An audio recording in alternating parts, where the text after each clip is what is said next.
And welcome back to News 15 today. It is Traffic Talk Part 2 with Ashley Moran of Acadiana Planning Commission. And Ashley, this time around, we were talking about road hazards before with the buckling roadways. This time, if you see a tree or something like that in the roadway, what to do versus what not to do.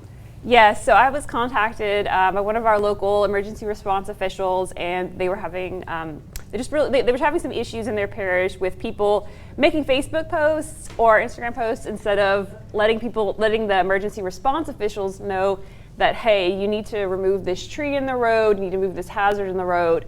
And you have to remember, just because you make that post does not mean that people will see it in chronological order. Most people's feeds are dominated by an algorithm, which shows that's why sometimes you'll have like 2 or 3 days before you'll see a friend's post.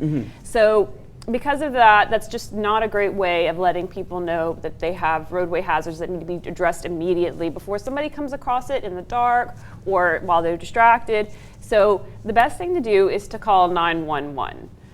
Just top off the bat at 911 handles every roadway emergency. They'll contact the roadway officials.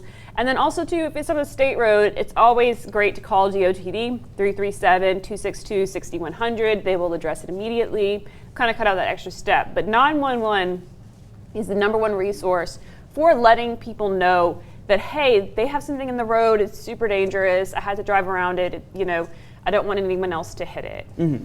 And with that being said, just make sure that you're also being safe doing it, correct? Yes, obviously. We don't want people to be distracted. I mean, even if you could just pull over after making your evasive maneuver to avoid this object. But yes, they have had people that were killed, across the state with heavy objects in roadways, with trees in roadways.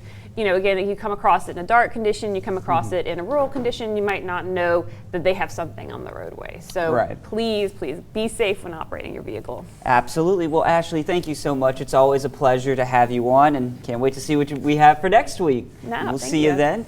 In the meantime, though, we got to take a look at the weather out.